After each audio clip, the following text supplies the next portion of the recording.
Hello, and welcome to another very special episode of the Sesh.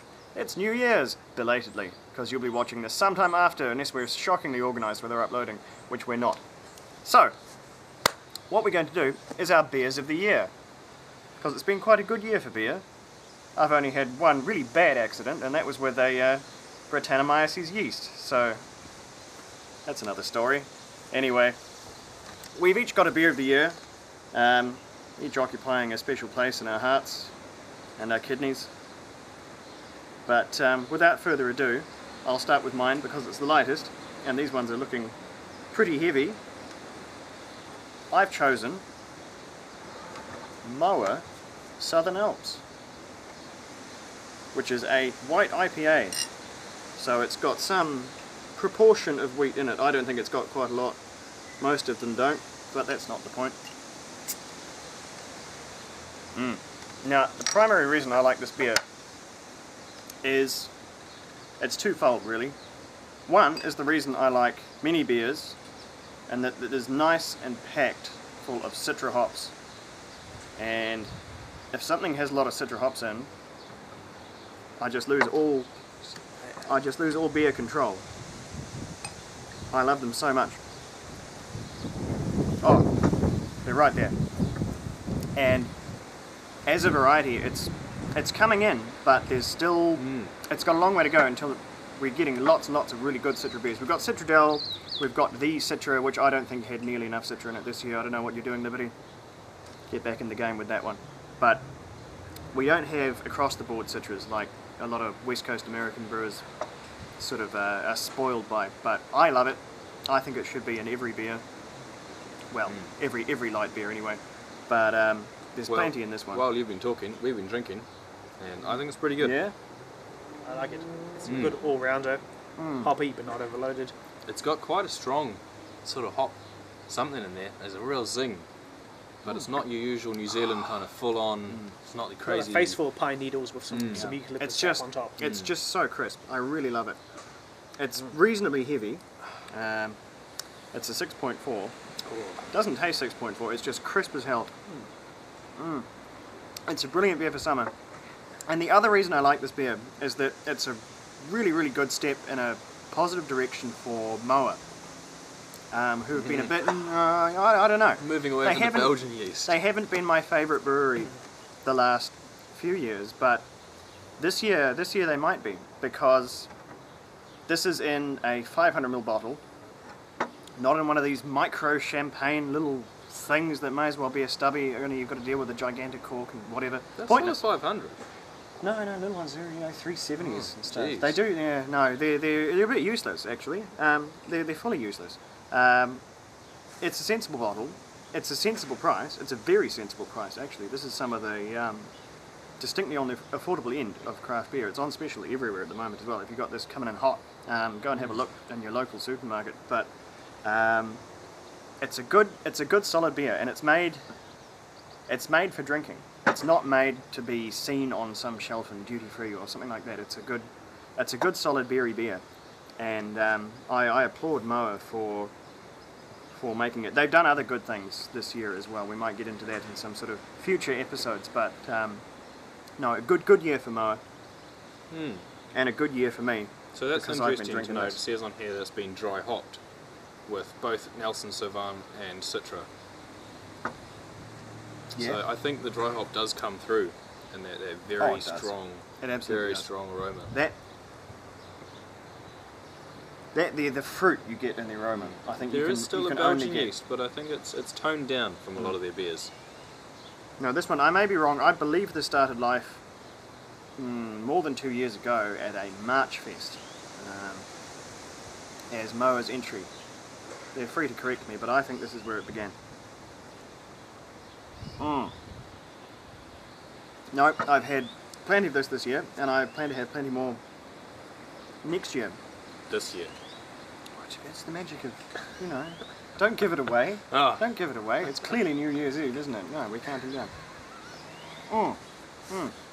Anyway, that's my beer of the year for 2014. Let's see some others. They look completely different. Should be very interesting. Alrighty, well, that was my beer of the year. What have you got, Sam? Liberty Darkest Days Oatmeal Stout. This one is excellent, going against the trend in 2014 for more hops, more and bigger hops. We've got an oatmeal stout which just goes for less hops, more malts, which is my preference really. So it's very nice. It's only 6% alcohol, so it's not too heavy. It's nice and lightweight, silky smooth body sort of thing. What a I think world it's of a good beer one. we can live in when we can say it's only 6%. Spoiled. That's what it's all about. So yes, there we go, get in some of that. Look at that, beautiful. Hard to tell where Dark, beer stops and the head slight, begins. slight amber around the edges, but excellent head. There's probably a bit of that oatmeal in there, giving it some oil and head retention. It's certainly retaining. Look at that surgery. You thought it was going to foam over, didn't you? You were ready with a cunning quip there, but no, it didn't. Oh It's yes, head perfection. beautiful chocolate espresso aromas there. Get it right in your nose. No, it's It's wholesome. you can see the body coming. It's like a delicious biscuit. Just coming around the corner. Oh, it's wide. It's nearly a load-bearing head on that. That's a solid hearty beer.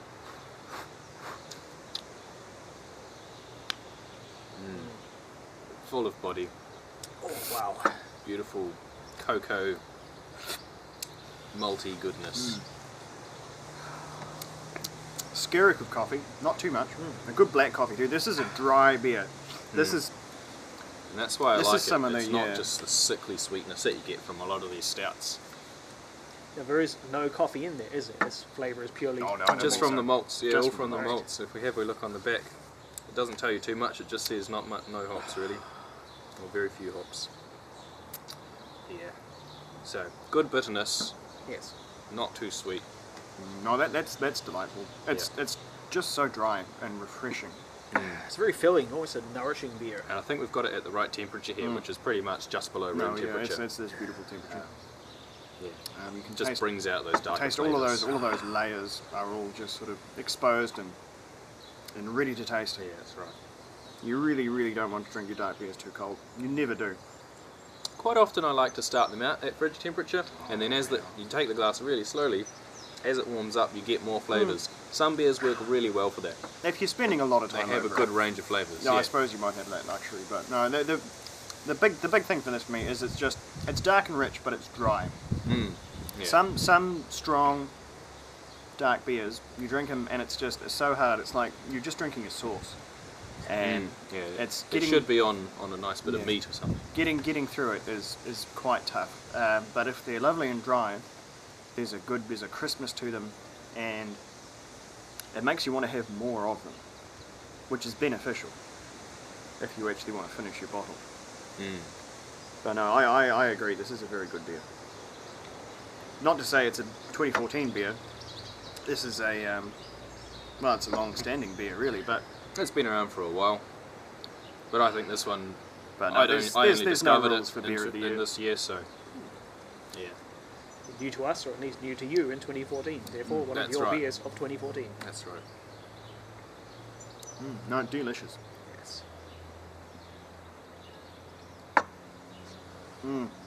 It's a food beer too. Getting into the food beer spectrum. You'd have that with absolutely. some lovely Absolutely. sort of dark meats. Get some venison in there. Even as a dessert, you could Delightful. have it with some sort of a dark chocolatey dessert. I'm with gonna a- I'm gonna save that because we might have something even more desserty coming up. But Wow. no, I'm gonna say rich stews, dark meats, good Thinking- salty dishes. Pot pie. Good venison pot pie for rich gravy. Oh no, I've had it all already. Delicious. Very good beer. All right, Right, boom. quick Cut. rinse. No, we won't bother cutting. Well, I've said it now. Shit. Yeah, this one actually does need a rinse. That's Oh look, I've made lager. Original recipe style lager, yeah. Jeez. Doesn't even taste like That's it. a good one for the B-roll. I wonder. Or just taste terrible. It doesn't taste like that. It's a bit shit. Oh dear. Never Yeah. mind. Yeah, look. It's amazing. Oh, look, I made lager. Right. Well, that was beer number 2. Dave, take it away with beer number 3. Right. While I tried many beers in 2014, I enjoyed many beers in 2014. So many, I can't pick a clear favourite, so instead I've chosen one which captures the trends, the flavours, the styles I liked throughout the year. What I have here is 8 Wired's Double Coffee Brown Ale. This one is bottled at a hearty 8%, sturdy beer. What I like about this one? Well, brown ale was one of those sort of classic, almost forgotten classic old world beers, a bit like the ESB. It's one that's been kind of overlooked in the craft beer scene in the last few years, but it's starting to make a comeback. The rich, nutty brown ale, which was possibly just a bit sidelined for a while, and now it's back, and that's good, because I like it. I agree with you there. They definitely were out of style for a long time, but they're really having a renaissance. And I have come to like very bitter beers this year, whether it's bitter through interesting hop combinations, or through being an extra special bitter, or in this case, through lots of coffee. Something else I happen to like. I agree that brown ales have come back. I disagree that the brown ale style has come back. I think brown ale now stands for something that is both it's the ale American browns and that are brown. very popular. The English ones are not so much. Had we but they are there. a beer time machine, which would be excellent, and we tried an old-fashioned English brown, it would be not more than 4% and probably very ordinary. Yes. The stonking beers like this. Well, it'll probably just be your bitter you get down the pub sort of thing. Yeah, no. Brown ale to me just sort of translates into no holds barred, so long as it's brown, which is fine by me. God Lord, what is? They mean double coffee, don't they? Oh yes. It's been a long time since I've actually tried this one. Holy moly! Does it note which roast from C4 was used? It does indeed. What we have here, it is... That cold coffee smell. Coffee was selected in collaboration with Guy Griffith-Jones, owner of Christchurch Institution's C4 Coffee. Consists mainly of lightly roasted, delicate and floral Ethiopian beans, Otomia Yigashef to be precise. Oh, okay, so some of their single origins in there. Yes. Boy, that really is the smell of... That is cold That's quite coffee. interesting. I would have expected their espresso grinds in there. Whereas the Darkest Days hinted of coffee and gave us lots of coffee flavour, this one gives the coffee, That's but it some also... actual coffee. You're is. getting your caffeine out of there. It's big, it's bitter, but not overpoweringly so. It's layered with complex flavours. It's not a terribly... It's a very No, orange brown beer. it's a pale brown. Like I said, veering brown ale, towards the red brown ale territory. don't mean nothing in particular. It means brown and ale. Otherwise, that's No the good. end. You know. Well, I think there are guidelines. Not everyone is necessarily sticking to them. I'm sure in a future video we'll go over something a little more traditional. It's biscuity, bittersweet, ginger nutty, very coffee-ish. Makes you want to dip something in a hot beverage. That's a lot of coffee. it's a lot of coffee. I'm wondering. I think it needs more malts to go with the coffee. And that's saying something Just for give it a an bit of 8% acidity. beer, because Just it's to go with already it, got more malt. You know, it's, Mm. to say an 8% beer needs more malt is to say it needs too many malts. It's very smooth, Boy, yeah. a hint of sweetness underneath the bitter from the coffee and the high alcohol content. God, I'm waking up though. It's double coffee. That's for goodness sure. As I say, I don't have a single favourite for 2014. I enjoyed too much. Frankly, I don't absolutely, remember some of it absolutely. because I've read so many. But this one, everything that was unique or interesting or new to me this year is captured by this brew here. Yeah, Yeah. it's a heck of a something. That's for sure. Yeah. I might just begin to have trouble about maybe this way far down the bottle, but Actually, Otherwise, speaking of it's brown not ales, 8 Wired's Rewired is an exceptional example no, it is. of what I believe is an American brown ale. That one is very nice. I don't know if this is a derivative of that, just with coffee added, or if it's an entirely new It's a malt wee bill. bit stronger. From memory, there the beer brown is between 6 and 7, but who knows? 8 Wide remained this year one of the strong mainstays of New Zealand craft brewing. It's hard to go wrong with an 8 Wide, in my experience. No, they're very good beer. Very solid. Difficult to keep up with where they're being brewed any day of the week. Soren's kind of turned into the wandering Jew of brewers, bumping between one brewery and the next. Started off at Renaissance and then slowly branched out, and now he's in Auckland. So I believe there's a project in some stage of development to build his own plant, where things will get really interesting, I'm It's sure. always the dream, isn't it? I'll help myself to another. No, Cheers. it's not an uncontemplative beer. Certainly one you want to take a bit more time with, Oh yes. and I think I just might. Mm. But for you at home, have a good new year. This has been the 2014 Beers of the Year. There will be more to follow. We expect 2015 to be a very good year for beer, and I hope it is for you guys too. Drink sensibly. This has been the Sesh.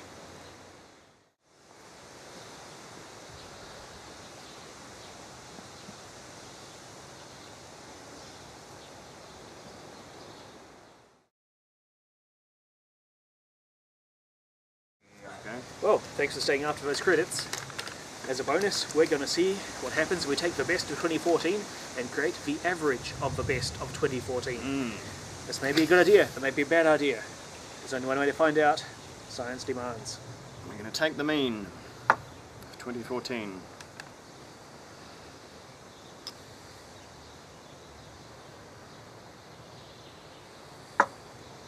God, you can feel the comments Looks nice already. so far. Yeah, looks nice. Darken it up a little. It looks like a Coca-Cola Well, now. yeah, that's the problem yeah. with putting dark beer into anything. Smells like a Coca-Cola. Oh no. It better No, it not. smells like coffee. No, no.